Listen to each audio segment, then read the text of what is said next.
Chers auditeurs, chères auditrices, en ce 24 mai 2020, j'ai recensé pour vous plusieurs points positifs lors du déconfinement. Sur le plan mondial, si les USA, le Brésil et quelques pays sont encore dans le pic de l'épidémie, le reste de la planète vit une nette accalmie, avec très peu de nouveaux cas en Asie et en Europe. L'Afrique, hors l'Afrique du Sud, est relativement épargnée, probablement du fait de la jeunesse de la population. 65% ont moins de 25 ans. Sur le plan européen, le déconfinement se poursuit. L'Islande s'apprête à rouvrir bars et salles de sport. L'Espagne, les bars-terrasses. L'Italie, la cathédrale de Florence. L'Allemagne permet la reprise du foot. En France, les urgentistes rapportent une situation assez calme avec peu d'entrées dans les services de réanimation. Si les parcs et jardins restent fermés à Paris, le parc Astérix va rouvrir ainsi que les parcs Acrobranche. Les collégiens ont repris lundi dernier, masqués. Les élèves apprécient le faible nombre par classe, 15 maximum. L'ambiance est plus propice aux apprentissages. Dans les écoles primaires, de nouveaux jeux apparaissent en récréation, comme les jeux de mime. Sur les 40 000 écoles ouvertes, seuls 70 nouveaux cas ont été recensés positifs.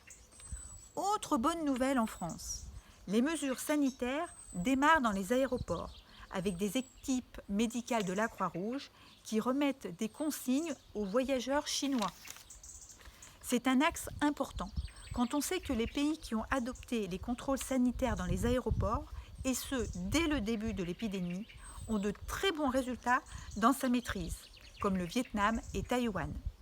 En Vendée, 70 nouveaux cas ont été confirmés positifs, dont un certain nombre dans des abattoirs, tout comme dans les Côtes-d'Armor, le Loiret et certains pays comme l'Australie, peut-être à cause des difficultés d'appliquer les gestes barrières. Très bonne nouvelle pour les Vendéens et autres amoureux du Puy du Fou.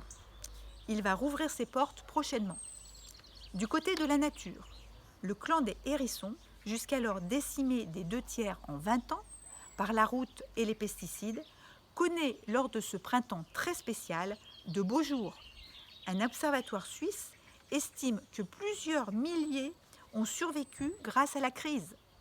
C'est un excellent résultat car ce sont les meilleurs amis des jardiniers en raison des orgies d'insectes en tout genre qu'ils se font. Pour finir avec les points positifs de ce 24 mai, la 3e semaine du déconfinement s'annonce estivale. Quoi qu'il arrive, l'été va arriver comme chaque année.